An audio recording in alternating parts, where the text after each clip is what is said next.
welcome what is left of Sixers fandom. Sicko Nation. Sicko Nation. Only the sickest of the sickos are still here. It is a Saturday at noon. It is March Madness. You got to be a legitimate sicko to be number one talking about this team right now, but listening to us talk about this team, you got to be a legitimate sicko. But thank you guys for being here. I am DJ Eastwood, running back Philly. This is NZ for 3. We are live on Twitter, Twitch, and on NZ's YouTube channel because I am suspended from live streaming on YouTube for a copyright strike that still has, I think, 70 days left on my suspension. But we'll be back soon. Thanks, NZ, for collabing with me and essentially branching this out to your own YouTube channel. No worries, man. Us sickos got to stick together through these tough times, and it's almost over, everybody. I know it's been such a drag these past couple of weeks just with this team gloriously tanking. I think that's what the approach has been pretty much since the start of the year. Lose every single game possible. This draft class is stacked, and the Sixers need to get that top 6 pick and try and salvage this absolute train wreck of a season. So it's been going well so far. There's still couple more weeks left into the season, but I can't wait for it to end. I'm not gonna lie. Me too. I can't wait for it to end. That is true. A lot of people haven't accepted it yet. I still get a lot of comments that are like, really, this is what we're doing? Really, we're losing on purpose? Really? I'm like, bro, you gotta, it is what it is. You gotta accept it. I got a comment yesterday that was like, oh yeah, this is gonna work out real well. We want to lose, and that's how the process started last time. And I was like, brothers, what choice do we have? Because we tried to win and we started 3-15. Yeah. So winning wasn't an option. Getting blown out to the worst teams in the league and the best teams in the league without their best players. Yeah. And you said this multiple times. The Sixers that are playing right now could probably beat the Sixers from earlier in the season when they had actual expectations. And that just goes to show just how backwards the Sixers are when it comes to roster construction and not prioritizing any youth or athleticism and going towards the trend of the modern NBA. I mean, I was looking at the OKC Thunder's roster, just the Thunder, probably the favorite to make it out of the Western Conference, my favorite at least, because they're just flat out stacked, man. Got Sixers legend Isaiah Joe, probably soon to be an NBA champion. Hall of Famer, probably. Possibly. Might get a statue outside that arena. Well, the Thunder only have one player on that roster under the height of 6'4", and 6'4" is around the average height in the NBA, and the Thunder only got one dude. They're just stuffed with guys who are 6'6", 6'5", 6'7", you know what I mean? SGA, 6'6", Isaiah Joe, 6'5", Lou Dort, 6'4", Aaron Wiggins, 6'6". Like, so much of these just youth players who have energy, can run up and down the court without getting that little Gatorade cup next to them, like an NBA 2K when your players gassed. That's what happens to Kyle Lowry and Eric Gordon after 2 strides. The stamina bar goes down so fast. Exactly, yeah. But the Thunder just keep running and gunning, and they know how to build an NBA franchise. Granted, did they get punished a little less for them tanking? Like, dude, they literally just paid Al Horford to sit home when we had to trade for a whole him season. To OKC. NBA didn't do anything, but whatever, man. The Thunder are just a much better organization. No, we were talking about it right before we went live that the balance of youth and athleticism and versus experience, and for some reason this season, Daryl Morey and all of his AI models leaned all the way towards experience and totally threw out the window age and injury possibility. They threw out everything and went full on 100% experience. Whoever the most experienced players are, that's who we want on the team. And you ended up with Kyle Lowry, Eric Gordon, Caleb Martin, Andre Drummond, and all these dudes are washed. You know what I mean? And that was the supporting cast. And that's why they started 3-15. It's not really just because Joel was hurt or Max or Paul George was hurt. They lost all those games to those bad teams because of that 40-year-old supporting cast that couldn't keep up with, the Toronto Raptors or whatever other young team they were running them off the floor. they literally couldn't keep anybody in front of them, and were getting just blown out when it comes to transition points and points of pain. And like when it comes to AI and everything, like why can't I just root for a normal organization? Like we had a GM who was using burner accounts and that like represented that era. But now we got like in the AI on the come up, we got Daryl Morey using AI to make significant decisions. Like, he said in that press conference or something that they definitely like holds a couple votes in their decision making process or whatever. It's one of the scouts. That's how he said it. Like one of the scouts. Yeah, they have a scouting. They have a scouting department, and then they use AI as another version of an NBA scout. Like, does Sam Presti use AI? Does Danny Ainge use AI? Does Brad Stevens use AI? Does Daryl Morey ask AI what cereal to eat in the morning? It is a train wreck. That's just how much the Sixers have fumbled this entire season and the offseason, and how just not conducive it is to winning in the NBA. I'm not going to go do any revisionist history here. Like, people were saying that Morey had a good offseason and everything, but we're not getting paid the big bucks to make these decisions. And not only did you sign Paul George to that horrible contract, you also gave Embiid that extension as well, knowing everything that was wrong with him, in the Olympics and going off the surgery. It's a lot that the Sixers are going to have to fix this summer. It's wild. I don't think AI is good enough yet to use it to run a sports organization. You know what I mean? Like half the time I try to voice text with Siri and she says something totally different than what I said. I don't think AI is good enough to be like, hey, should we leverage billions of dollars over the next 5 years on this player or these two players or whatever? Daryl Morey's he's interesting, man, because there's two sides of it. He's been great at drafting, and then he totally wins the Quentin Grimes trade, and it's like, damn it, like he does some really good things, and then he does some really bad things that set you back for a long time.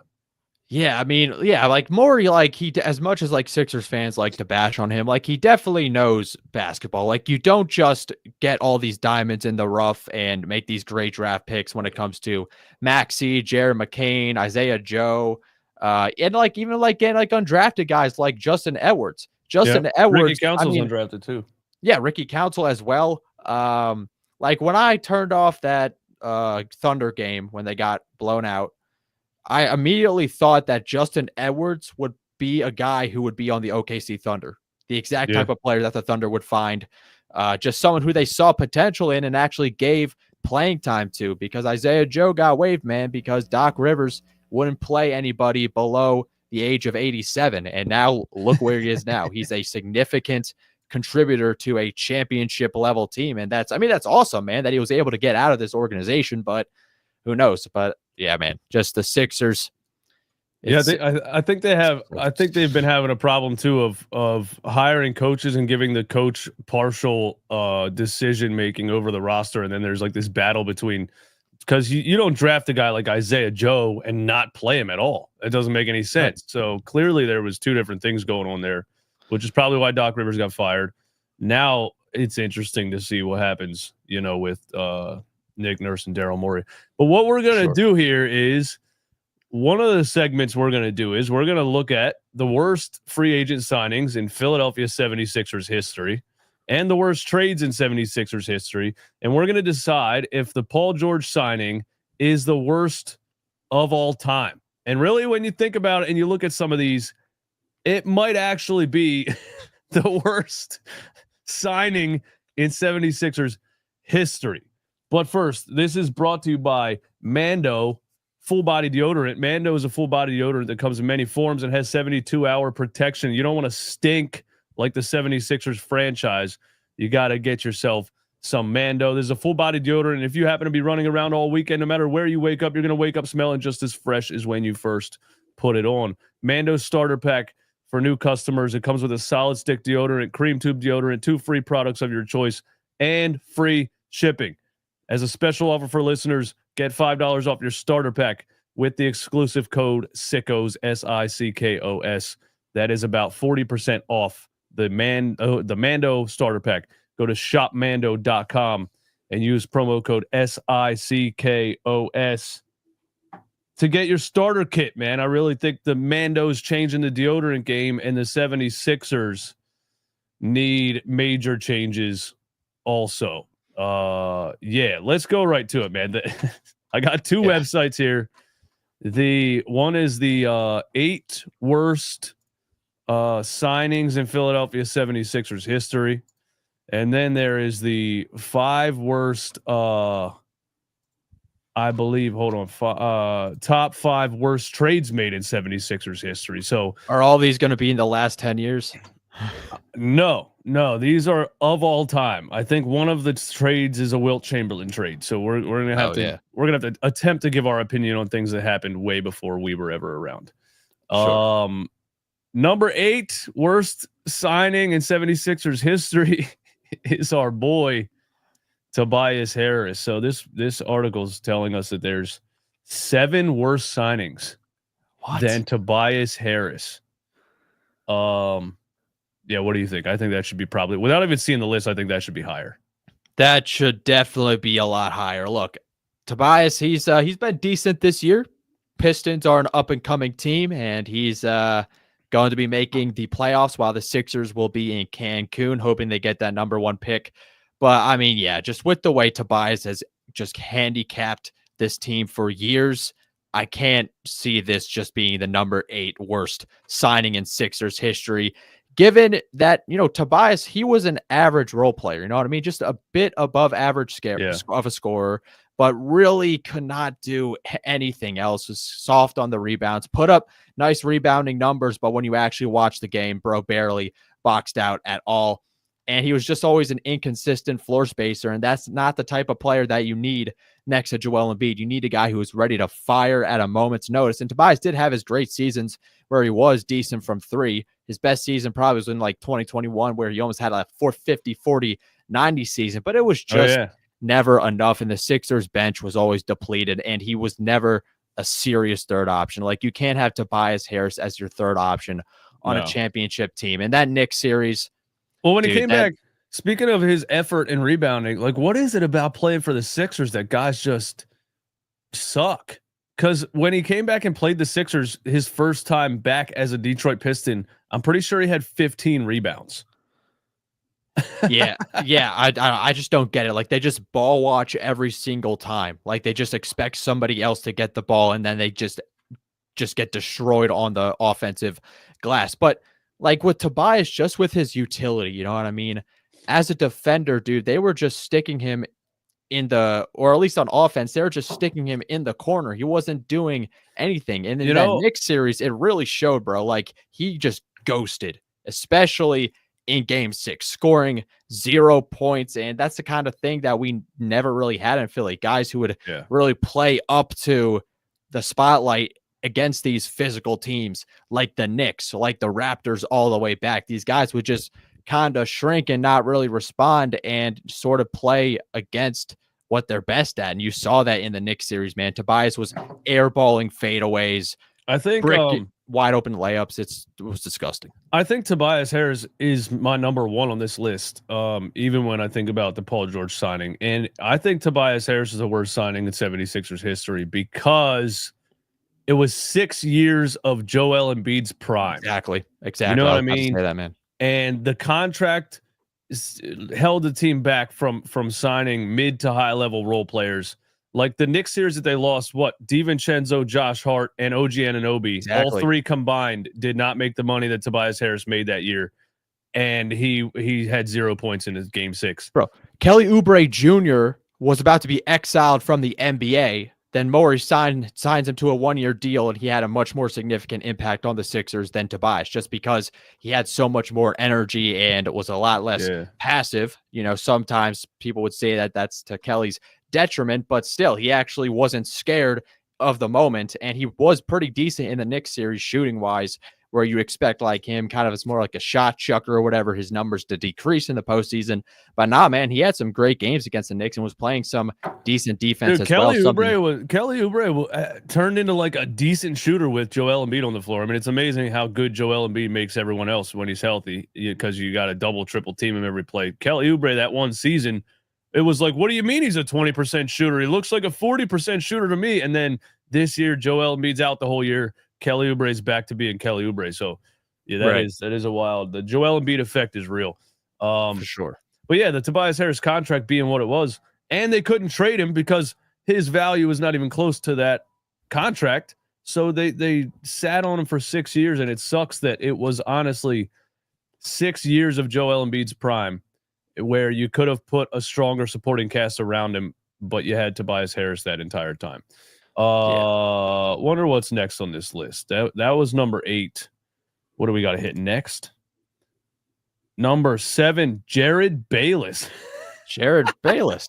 Okay. Why is this? Wasn't expecting that.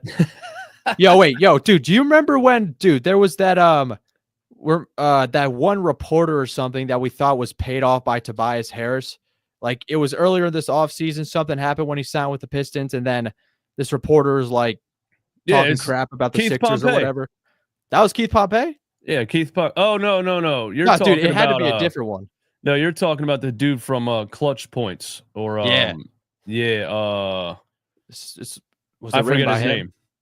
Is this written by him? Sure, This might be written by him. I'm not even going to read that. Jared Bayless being one of the worst signs. Well, I guess why is it the worst? His first season in Philly, he played 3 games due to a wrist injury, and he made $3 million for each game he played. He made $9 million in one season. What? Oh, okay. Yeah, okay. That's why he's on this list. We paid Jared Bayless we signed him to a 3-year, $27 million contract. Jared Bayless. I think he played for Brooklyn before we signed him, but wow. That's pretty bad. Kwame Brown. The legend. Kwame Brown. How much money did we pay Kwame Brown? After 11 seasons, Kwame Brown was already the biggest bust in NBA history. I mean, maybe Greg Oden, maybe Anthony Bennett. Remember Anthony Bennett? Anthony Bennett, yeah. So he played 11 seasons. He was the biggest bust ever, and the 76ers gave him a 2-year contract. Yeah, I don't know how you could say this is worse than Tobias Harris. Wasn't that the same money Andre Drummond was making? Around that number? Yeah. I mean, Drummond, he's legitimately been probably the worst backup center I've ever seen in the Joel Embiid era. Like, dude, he was so much better when we signed him in the 2022 season, but when he comes here, again, bro, he was horrible. Yep. Hey, shout out to everybody in here. Stay tuned. I think we'll do a little Q&A towards the end of the show, so stay active in the chat. You know what I mean? Drop some hot takes, some questions. Kenny Thomas, this had to be around the 1999 draft. K9. When Thomas became a free agent, the Sixers had a decision to make. They chose to re-sign him for 7 years, $50 million. What? In 2003. Make a contract that long? I guess in 2003, you could sign a guy to 7 years, $50 million. And he only played 1 full season, and he started 2 games. Yeah, that's pretty bad. What do we got next? Scott Williams. I still don't feel like any of these players hindered the team as much as Tobias Harris. And again, it's that 6 years of Joel Embiid's prime, because if you look at Kenny Thomas in 1999, right? And he played 1 season for the Sixers. He didn't hold back a team that had the possibility of winning a championship. Iverson was just there, and it was like year 2 of Iverson's career. Right. So yeah, that's the main reason I think Tobias Harris is the worst ever. And just to touch on Tobias Harris, like, you could just go look at his box score in the playoffs or whatever and say, oh, he's putting up like 15, 16 points per game.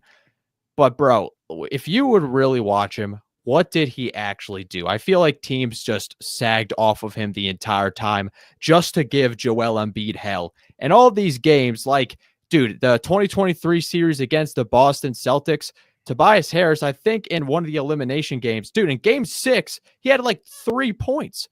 I'm going to it right now. He had 3 points, but in game 7, he had like 24, and everybody was saying, oh, well, Tobias was the only one who showed up.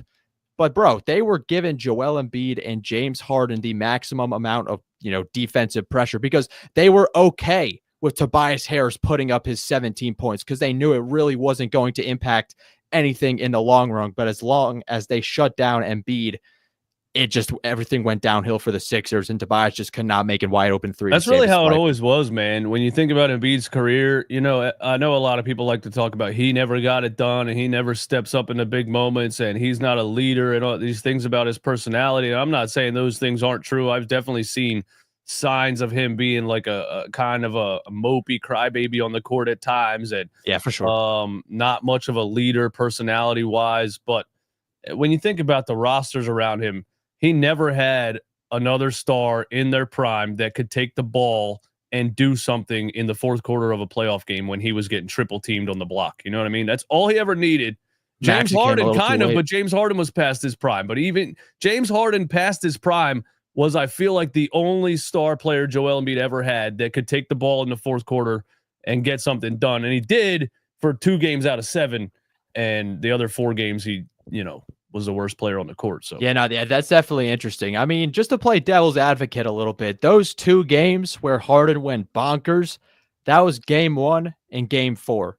And game 2 and 3, the Sixers lost. So Harden was hitting some really clutch shots, like in both of those games.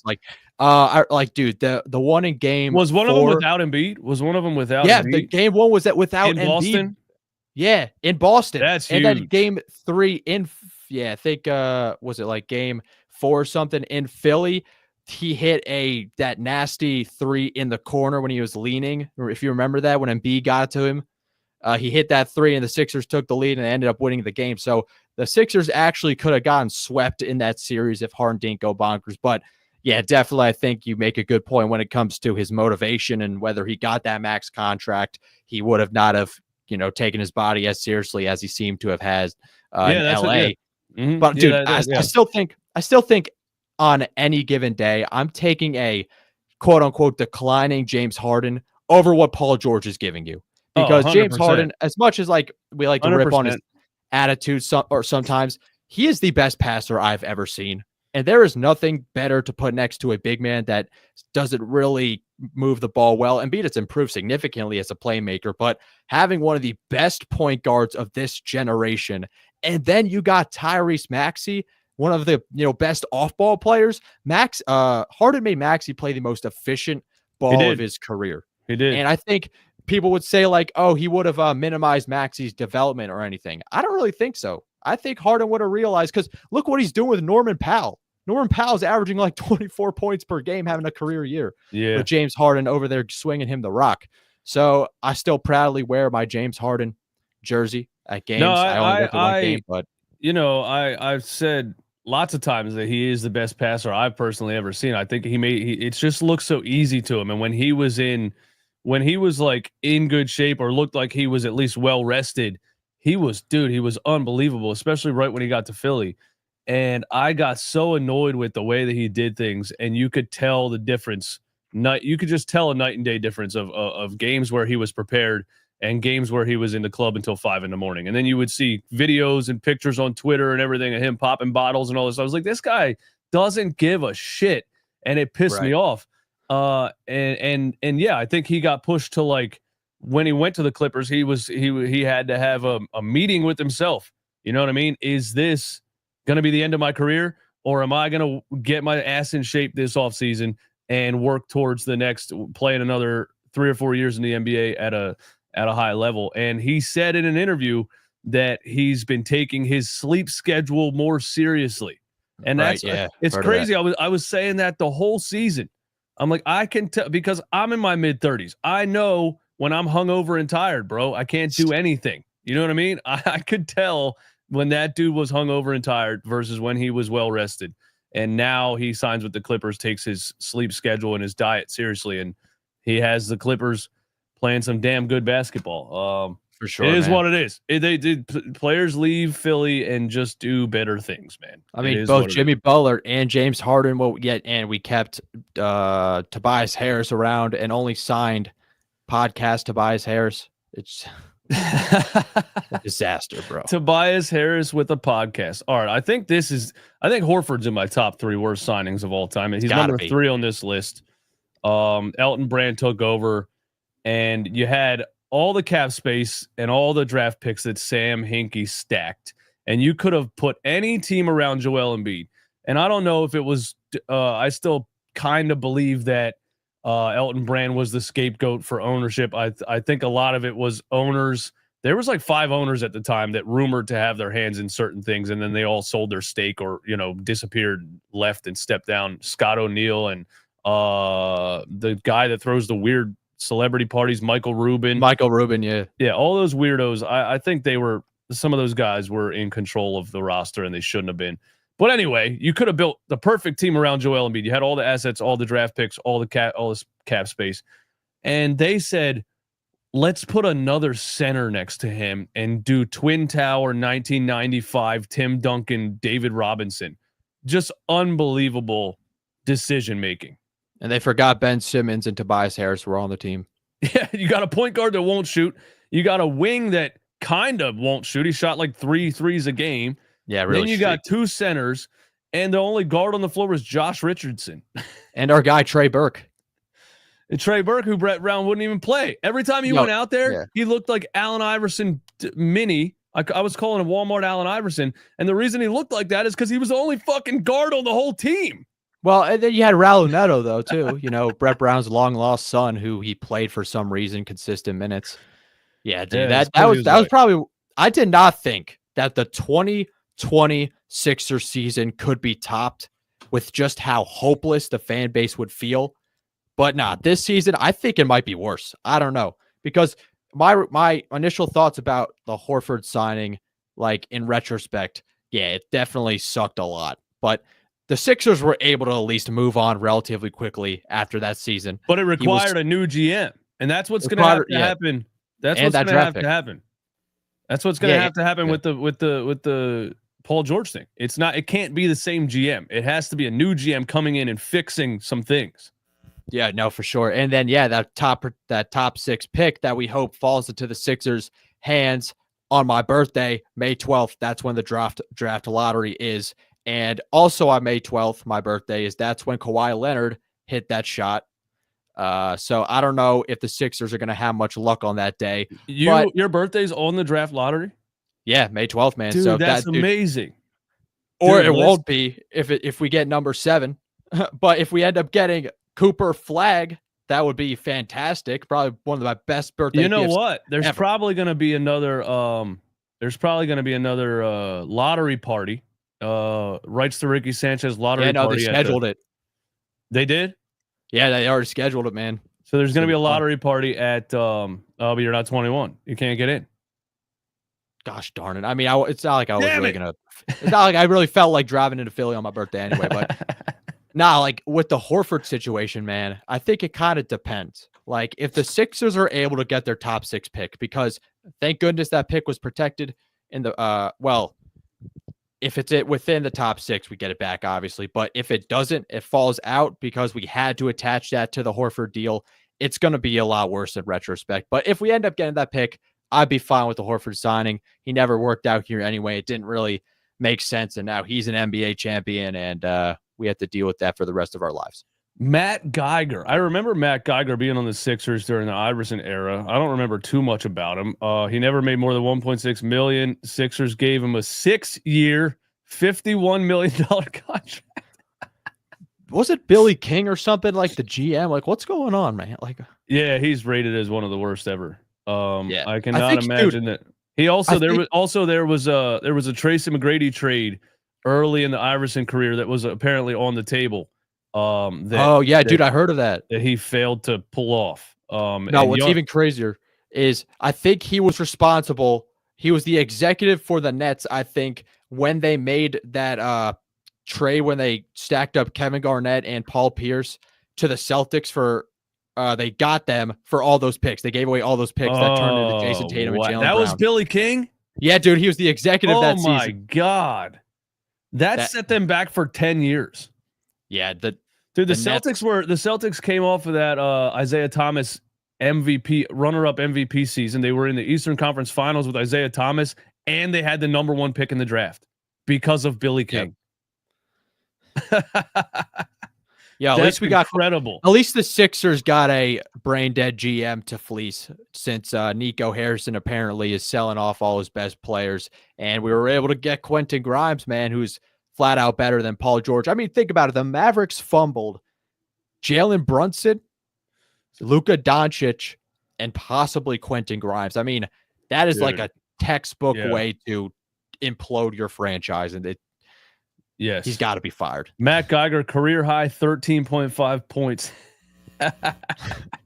And they signed him to 6 years. He only made it to the 4th year and had to retire due to knee injuries. Hey, maybe we follow the same trend. Foreshadowing. And Paul George retires due to knee injuries. I don't wish this upon anybody. I feel bad even saying that as a just a human being to another. But from looking at it from the franchise and what the best thing that could happen for this franchise, I think Paul George retiring due to knee injuries. And Joel Embiid, I love you, but if he retires, we don't have to pay him for the next 3 years. Yeah, maybe they figure something out, but I think enough's enough. I mean, we have McCain, we got Maxey. I mean, we were saying earlier, like the NBA is going towards, bigger guards, and whether the Sixers are able to actually build around Maxey or McCain, that has yet to be seen. I think you can definitely make a decent team with them at the helm, especially if they continue to get that chemistry, because that's something the Sixers have lacked, man, for so long. They kept turning around these rosters. They had the highest roster turnover year after year, as a completely different team. And that's kind of what makes like the James Harden signing or refusal for Morey to sign him a little bit worse, because was he kind of on a bit of a decline? Sure, but he would have grown more alongside Embiid and Maxey. And you see like the Celtics and the Nuggets, Tatum, Brown, Jokic, Murray, they've been playing with each other for years. And when they lost in the playoffs, the media was ripping them just as harshly as they were the Sixers, saying that, the Celtics need to tear Tatum and Brown apart. They're just two wings. They can't coexist or whatever. Or Jokic and Murray aren't good enough defensively or whatever. But nah, man, they just stuck with it. And the organization actually put players who made sense next to them. Granted, the Celtics literally just built a super team. I don't think the Sixers will ever be as competent to be able to do that with the cap and everything. But hopefully one day, man. Hopefully one day we get to see a Sixers team at least make the conference finals. Dude, number one on this list is Elton Brand. And the first line of this article says, "I hate to do our current general manager like this." I forgot he's still there. How is he the current general manager? Does he put in the AI prompt? The structure of this front office doesn't even make sense. He's not the general manager. You never even see his face anywhere. He never goes up. He never goes to a press conference anymore. How's he the general manager? Bro, the last time we saw Elton Brand was that one picture this offseason where people thought he was having dinner with LeBron, like in Philly, if you remember that. That was it. I think it wasn't LeBron. It wasn't LeBron, but you don't think it was? That's pretty much. Well, I don't think it actually was. I think it was he was the one with the backwards hat that they thought was LeBron. Yeah, something like that. Yeah. People were getting excited, but that's like all we've seen from Elton Brand. The Sixers make no sense. Yeah, I mean, this was a bad signing. 5 years, $82 million. But again, they weren't winning it. This was in 2008. They weren't good in 2008. They weren't gonna be good. So these signings, to me, they're not top of the list for me, because these signings didn't hold back a generational talent like Joel Embiid. Not even generational, once in a lifetime talent. And that's why I'm putting, I personally put Tobias Harris, I think, number one for me. And I think for me, I'm putting I can't yet put the Paul George thing ahead of Al Horford now that I think about it. But I'm going Tobias Harris, Al Horford, Paul George. Worst signings in NBA in 76ers history. Yeah, for me, I mean, you did make an excellent point when it came to, I didn't think of it like that we signed Tobias in Joel Embiid's prime. You know what I mean? Like the maximum years that you can get out of him. So yeah, that definitely convinced me a little bit to remain Tobias at number one. But I think for PG and Horford for now, I'll have Paul George being the second worst signing in Sixers history, just because I thought that the Sixers were able to exit the Horford deal in a pretty decent way. Yeah, I had to attach that draft pick, but got Danny Green in return. He still had some juice left in him, and built a really good team the next year, like the first seed in the East. But yeah, I think if the pick falls outside the top six and the Thunder get it, I might have to move that Horford one to number two. But I think with the Paul George deal, just the fact that we waited so long to get this cap space plan, and then we use it on Tobias Harris 2.0. It's And pretty now we're wild. stuck. Do you We're think? stuck. And Daryl Morey knows we're stuck. He's not stupid. I don't think Sure. I don't think he knows how to build a winning basketball team because he does everything much too analytically. But he's a smart person, obviously. Yeah. He knows they suck. He knows these signings look terrible. He knows the fan base, and he's active on social media. He knows the fan base is pissed off.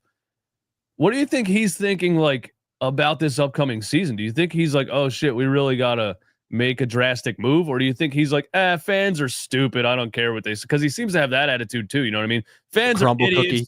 They're just angry. They don't know what they're talking about. This is gonna work. Yeah, Sixers fans are apparently motivated by anger. Like, bro, what else? What have they done to make us happy? Like, did you see the 1 million people at the Eagles parade? Like, it's almost like when your organization is well run and your team wins, your fans are happy. But when your organization is the most pathetic one in all of sports and constantly make decisions a 2-year-old wouldn't make, they get pissed off. Like shocker. I know, right? Yeah, shocker. Everyone's angry. Yeah, they've been failing and failing and failing and failing and failing. I mean, if Morey, if he like, I think of it, I compare the Paul George situation to Tobias because they're both really similar players.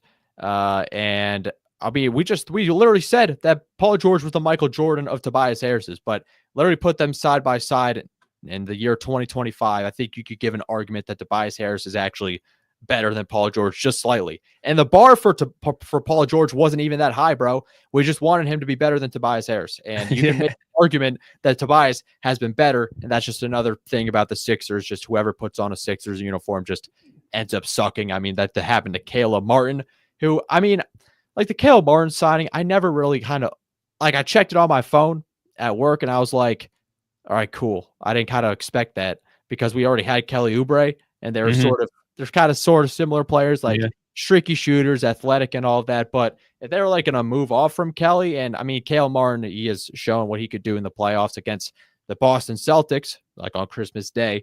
Yep. But they didn't move on from Kelly either. And Caleb just had those injury issues. But we got Quentin Grimes now. So at least we got another franchise cornerstone, at least because, I mean, Quentin Grimes, he kind of reminds me of when, you remember when Mikal Bridges got traded from the Suns to Brooklyn and he was averaging like 27 points per game? Yep. I think that's kind of like something Grimes is going through right now. He'll probably settle down a little bit if he gets that contract with the Sixers. I hope he does. I hope that's the Sixers' number one priority. You think he's more realistically a high 15, 20 point per game off the bench kind of guy? I mean, I think that kind of depends with the Sixers like franchise outlook these next couple of years, because I think Grimes, he can legitimately be a excellent starting player next to Maxey and McCain, just another 3-and-D wing. He's 6'5". I think he's 6'5", but could be a little bigger, but still he's entering his prime, can slide into that small forward position nicely. But it kind of depends on what they do in the NBA draft. I mean, talking about this before the show, but Yaku Chonis out of Illinois, that 6'6" point guard, he's somebody that the Sixers should be looking at, in my opinion, because I think something that the Maxey and McCain could really use is a big, fast point guard, not named Ben Simmons, who can run the floor and pass the ball, be kind of a utility player. Because the Sixers, they already have scoring. Maxey, McCain, and Grimes, they are pure bucket getters. And I think filling out the roster with more of those, those utility guys who can, pass and work a pick and roll or whatever, that can really help them out, especially with them blitzing off ball with screens and all of that. So I definitely hope that the Sixers get their pick, at least in like the top 4. They should definitely look at him as someone to be the point guard for the future. Yeah, we're going to talk about him in a minute. We're going to talk about him, and then we'll do a little Q&A with the chat. I want to talk about what we think about the future of Joel Embiid, maybe also, and whatever else you guys throw in the chat.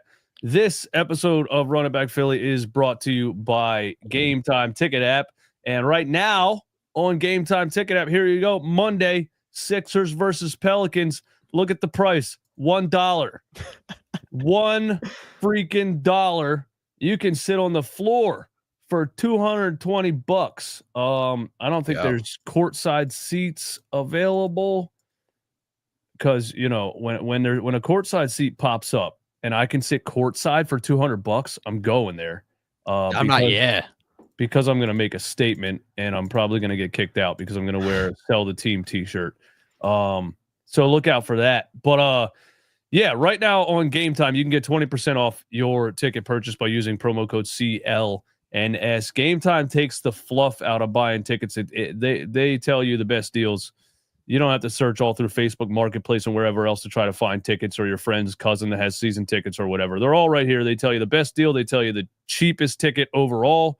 The absolute cheapest ticket in the house is right here. Upper level, $1. $1. You can watch the Sixers versus Pelicans on Monday. That is pretty unbelievable that we've fallen this far. But yeah, thank you to Game Time for sponsoring the channel. Again, you can get 20% off your ticket purchase by using promo code CLNS. And I didn't ask Game Time what happens with the $20 discount if you're buying a $1 ticket.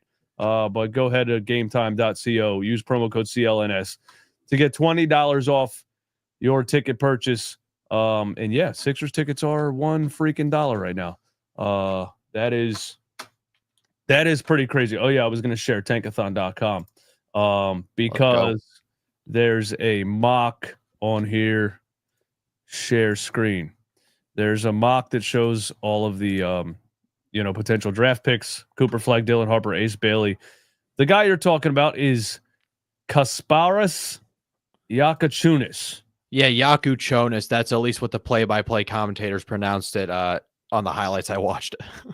Yakachonis. 6'6" point guard, shooting guard. So if we don't want we want a point guard who's big and fast and can pass the ball, but is not Ben Simmons. So we need to talk about if he can shoot the ball. Right. Yeah. First of all, is he a willing shooter? He does shoot 5 threes a game. That's a willing shooter. Not bad. 32%, not great. But 5 threes a game. At least he shoots. I mean, that's an upgrade from you know who. At least he shoots. That is a start. And 85% from the free throw line. Massive upgrade from you know who.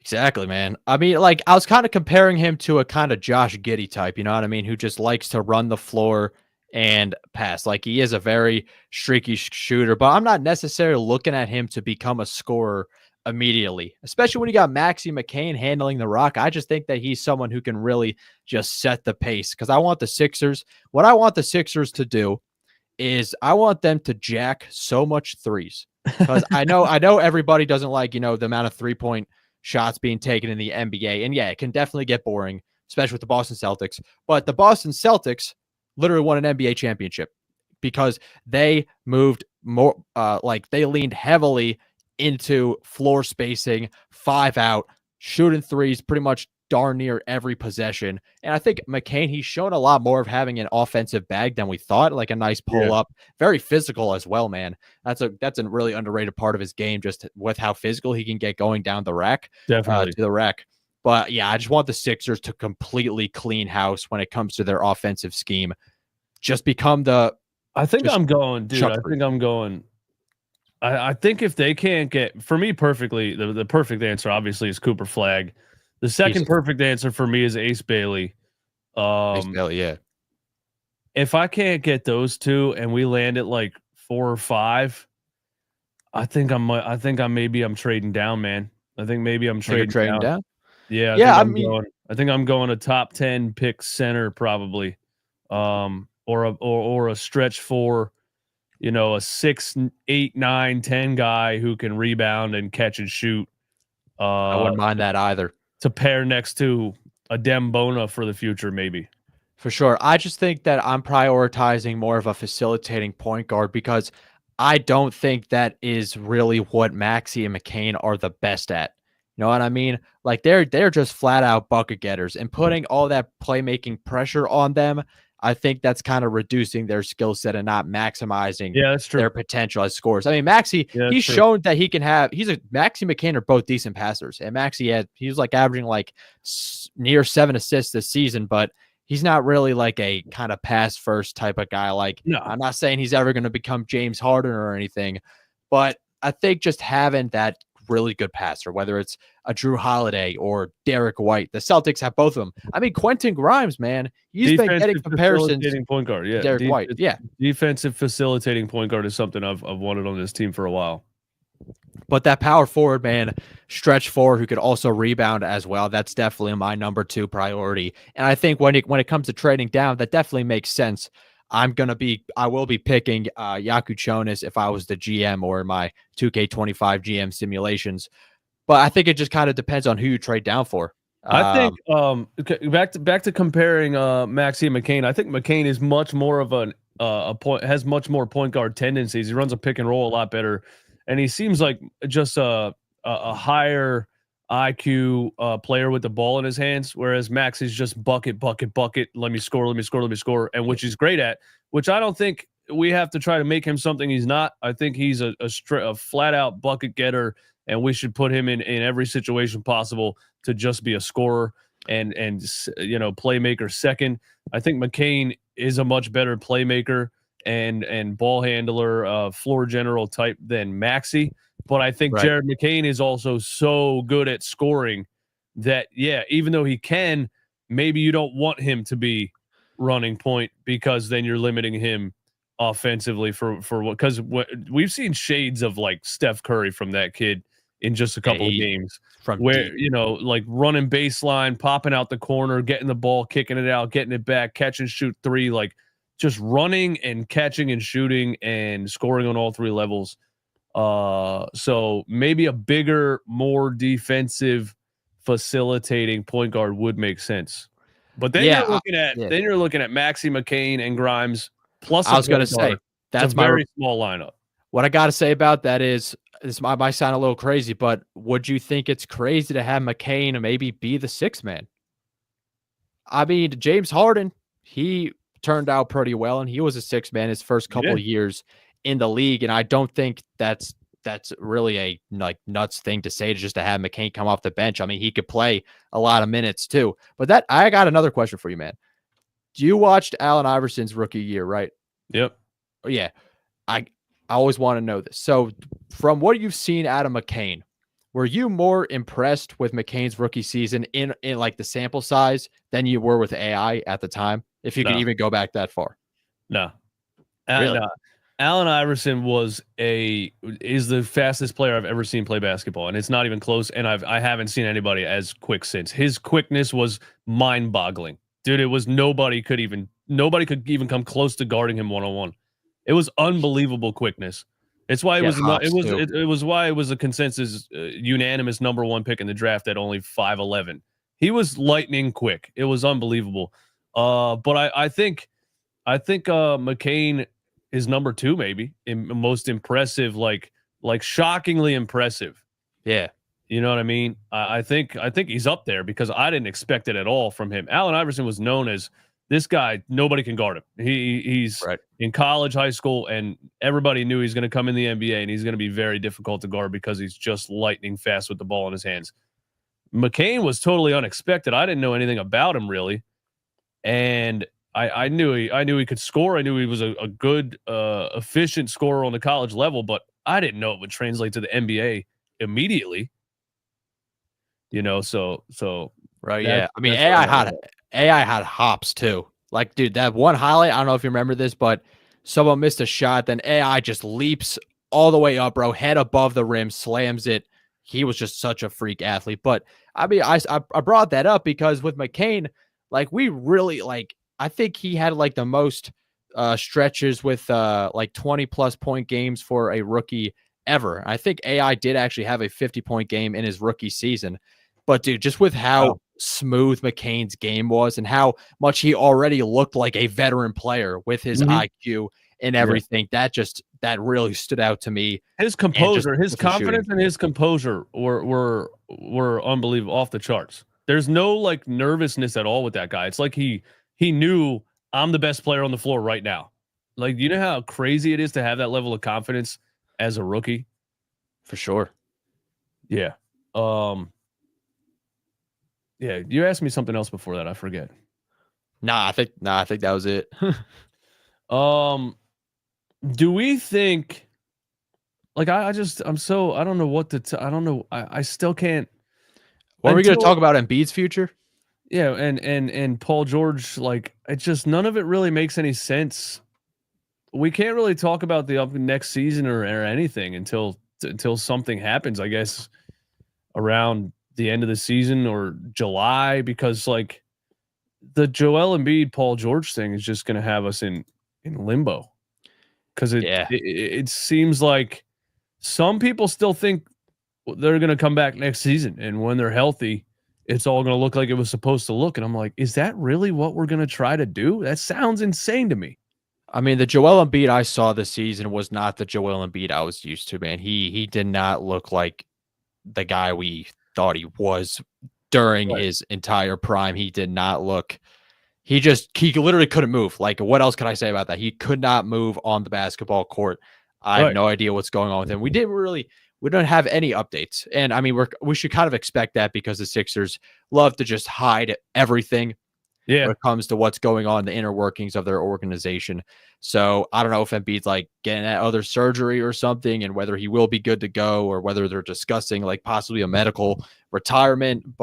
And then Paul George, like with the injections, I think they definitely gave him those injections or something. They knew they were going to shut him down way before they actually announced it like 2 days ago. I think they just wanted the NBA to get off their back.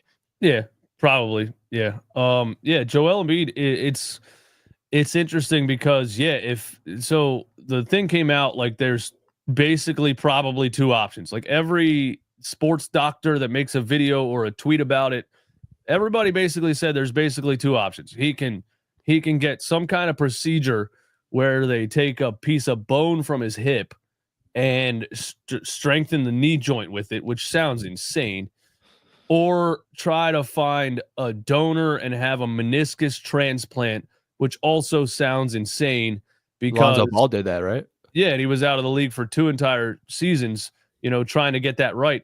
And you could go through that. You could go through a year or two of rehab with a transplant, and then you could still have infection and knee swelling and all kinds of other problems, because it's not your meniscus, it's somebody else's. It's so complicated. It sounds crazy to try to do that at He's this 31 point. too. It's not like he's 23 anymore. It sounds crazy to try to do that. And the thing is, if they were going to do something like that, the recovery time would be so long that you think they would start it right now. You would think that we would have already heard something, and we've heard absolutely nothing. So it's like, what the hell is going on with Joel Embiid, and what's going to happen? I don't even know how to really assess it. Yeah, I don't know if he has any, like, it sucks that we've had to get to this point with Embiid, because he was the first like true-blooded superstar I grew up with, and it was such a joy watching him play. One of the best, parts of my day was tuning in and watching Joel Embiid play the game of basketball. And he is first ballot Hall of Famer, MVP, gonna get his jersey hung in the rafters one day, and some tears are gonna come to my eyes when his jersey retirement ceremony happens. But I just think you got to be realistic at this point, man. Things move, things change. The Sixers have this new young core, and Paul George and Joel Embiid, it looks bleak. I don't know if it's even worth it to go through all these procedures only to him still look not the same on the court, not enough for the Sixers to remain contenders. And now it's bleeding into the Maxey and McCain era, and you're not tailoring the roster to their skill sets, and now they're falling behind the rest of the league. Like, you got these up and coming teams, man, like the Pistons, like the Magic, like the rest of the NBA isn't going to stop for the Sixers. So they have a lot of heavy decisions to make. I don't know if Daryl Morey is going to. Do you think Daryl Morey's gone? I think Nick Nurse is definitely gone. I don't know about Daryl Morey though. I think Josh Harris is going to get rid of both of them, and I think it's only going to be because Josh Harris knows to get these fans to come back next season, there has to be a major change. You know what I mean? I think that's why he fired Doc Rivers a couple of years ago. I don't think Josh Harris knew anything about Doc Rivers' coaching style or why the fans hated him. He just knew the same thing happened 2 years in a row or 3 years in a row. There needs to be a major change. He's just selling a product. He it's 2K. Update the roster, change a couple things, and paste the 2K26 on the front and sell it again. He knows what he's doing, and that's what he has to do. You can't sell 2K25 3 times. You got to change something and sell 2K26. Is the game still going to suck? Yes. 2K sucks so much, bro. Most washed That's what this is. video game franchise of all time. The 2K. Sixers are literally 2K of the actual NBA. But yeah, I mean, maybe like he brings in his pal Magic Johnson, Bob Myers. I wish Bob Myers. I'm not gonna lie. I kind of want Bob Myers to run this organization because you saw what he did with the Warriors in their rebound year in 2022, won the championship. They just surrounded Clay, Curry, and Draymond with all these young dudes. Jordan Poole, Kuminga, probably missed a but who else? Gary Payne II or something. A whole bunch of other guys too. And yeah, they were able to win a championship on the back of Steph Curry. But I hope that's something that the Sixers finally embrace is just youth and athleticism. And as you always say, bro, it's just not rocket science.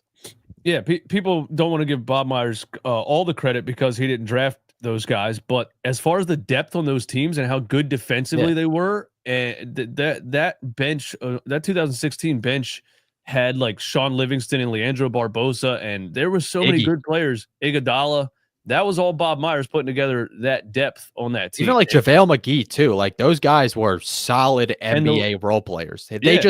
He just knew what worked for a superstar. Yes, Stephen Curry. Exactly. Build around these guys.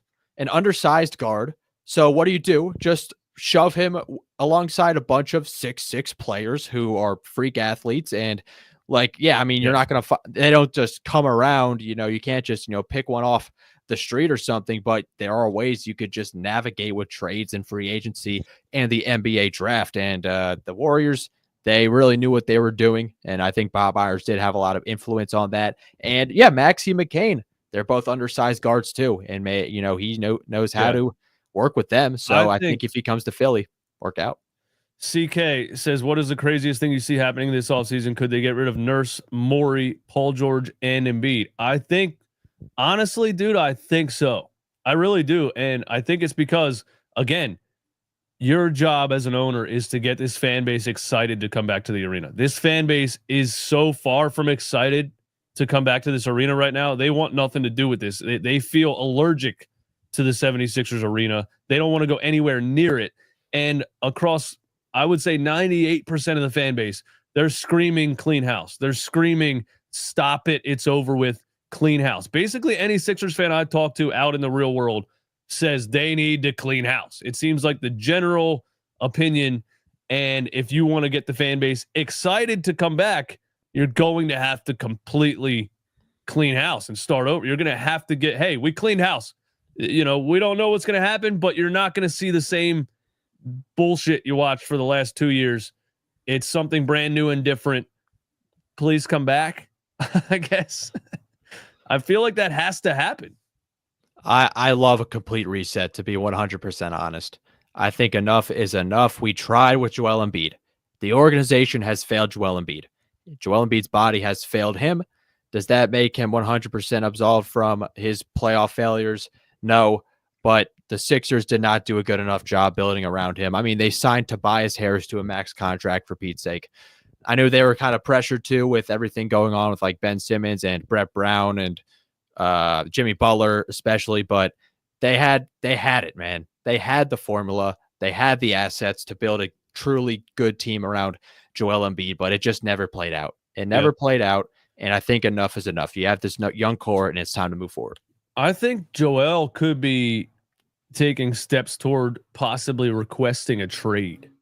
How crazy do you think that could be? Because when the rumor, the Shams rumor came out, where Shams was on ESPN saying that Joel Embiid is frustrated with the way that the 76ers are handling his knee injury. Basically, it seems like they've been trying to force him to play back in. He went right to Josh Harris, right? Yeah, he went right. Yeah, he went right to Josh Harris. It seems like they were trying to tell him like, you need to play into shape. This is the only way it's going to get better is for you to play, which might be true. He apparently disagreed with that and thought that he thinks that he needs another procedure. He needs something else, and the team wasn't listening to him. So there's some kind of frustration already building there between Joel Embiid and the front office. Could this turn into Joel Embiid salvaging the next couple years of his career by blaming the whole thing on the Sixers and saying like, look, I'm injured, yes, but they handled me completely wrong. I still have a lot left in the tank. I just need the right care and procedure for the knee. And then another team could be interested in paying that. I mean, I say a lot of times you can't trade him, but if you look at it in that way, another franchise is going to take a chance on Joel Embiid. They're gonna say, yeah, it's 3 years, $50 million a year. It's max money for a guy that couldn't play last season, but we might be able to fix. There's going to be a team, I think, that would take a chance on that. I mean, the chances are pretty low, but I saw Ben Simmons get traded. I saw Ben Simmons who passed up a wide open dunk couldn't dunk over Trae Young. The dude's 6'10", had possibly the most embarrassing playoff series of all time from what is expected out of an all-star. Just so embarrassing from Ben Simmons. Had probably one of the worst seasons for his reputation ever out of anybody who made like an all-NBA team at least once. And Daryl Morey was able to move off of him, the Sixers were able to handle getting him out of town. So I think if Ben Simmons can be traded, it took a while. It took a really long time and a lot of BS. It took giving up 2 additional first-round picks also. Yeah, and to get Harden back. Yeah, and I don't know, man. Like, is Paul George and Joel Embiid, are they really that valuable at this point, especially with those contracts? Which contender is going to see any of those guys as legit assets? I have no idea. Remember, Zach LaVine seemed untradeable like 2 years ago and even last offseason. And now the Paul George situation, makes Zach LaVine's situation look light. Like he's making like 40 or 45, and he's actually a good NBA scorer who's like relatively healthy most of the time. And like 27. He's like 28 years old too. It's like he's still in the midst of his prime, but Embiid, if he was untradeable on that contract, Paul George is totally untradeable at 34 years old. Right. Oh yeah, I see your point, man. I mean, they weren't even willing to move off of Tobias's contract either. So, but I mean, if Morey gets the boot and the Sixers try and get, Magic Johnson, Bob Myers or something, I'd be open for that. I just want a complete reset. And I think you got to do it one step at a time. I don't know if the Sixers are going to declare a straight up fire sale, but if you move on from Paul George, at least, and then just maybe Joel Embiid comes back and can play sort of more of like a Tim Duncan style of ball, just kind of focus a lot on defense and rebounding, really hand the keys over to Tyrese Maxey. Maybe like that's the most optimistic scenario for me, but I don't know. I feel like a complete reset, a clean reset, no more Morey, no more Nurse, no more Embiid, no more Paul George. I feel like that's too good to be true at this point. Yeah, I think you might be right. I don't see the way Joel Embiid was moving this year. It seems so unrealistic to me that he's going to all of a sudden be jumping at the rim and blocking shots and dunking on people and all this. It just doesn't seem like he's ever going to get back there, and that sucks. It does. Yeah, but we're going to be basically saying this same thing from now until October of this year. So stay tuned for, 7 months of us saying we need to start over, and we'll see if it happens by then. It's going to be a crazy offseason. I feel it. Yeah, we'll do these collabs, man. We'll do these collabs as much as we can, man. Yeah, thanks for coming through, NZ. Thanks for multi-streaming it over to your YouTube channel. Shout out to all of the live viewers over there. Shout out to all the live viewers on the Run It Back Philly Twitch channel and on Twitter. I will be back on YouTube live at some point in like 65 days, I think. So dang, so you can't do a draft stream? Oh, that sucks, man. No, I can't do anything live on YouTube. Well, I can do it on Twitch. We got 98 people, so the Twitch channel is working a little bit. I can't complain too much, man. Yeah, awesome. But yeah, man. Anything else you got, man? Thanks for coming through again. Nah, I mean that's pretty much all my Sixers yapping for today. Therapy session, man, really helped out a lot. It's just so like where we are at. like I still don't. I never thought that 2020 season, with how hopeless I felt personally, since you had Al Horford on that terrible contract, Josh Richardson too, and everything else. I just never thought that you could have a season worse than that. I thought that was rock bottom for the Joel Embiid era, but here we are now. But this in is Sixers land, this is there's 100%. always some. This is the bad 100%. Yeah, this is the 100% the worst Sixers season I've ever seen. For sure. And if massive change happens this offseason, I'm all for it. If they get that top 6 pick, I might be feeling a little bit more optimistic. But I think like if they get the number 6 spot in the Tankathon leaderboard, I think it's just below a coin flip of getting the top 6 back. I think like 46%. But for the Sixers, that's like 20%. Yeah, but we'll see, man. We'll see. If they lose the lottery and land in like the 9th spot or something, it's especially live at the Ricky Sanchez, rights to Ricky Sanchez lottery party, dude. That would be, dude. They might burn the building down. The fans might burn down the Xfinity Live Center if that happens. I think I'm gonna go. I think I'm gonna go, and I'm gonna go. Sick. I think I'm gonna go at least live on Twitch on my phone. In the thing. I mean, yeah, you did say you were starting a like another YouTube channel where you're gonna do like vlog stuff. So I mean, that'd be sick to go over to that Ricky Sanchez party is gonna be, with everything that has transpired this season, just with how weird everything that building is going to be rocking. It absolutely is. And it's gonna be hilarious if they don't get the pick, but it's gonna be so awesome if they do. That would be just such a legendary moment. But we could always dream. Just only dream, man. Yes, it will. All right, man. Thanks for coming through again. Thanks to all the live viewers. Love you guys. We'll see you very soon. NZ for 3, Run It Back Philly. We are out. Peace.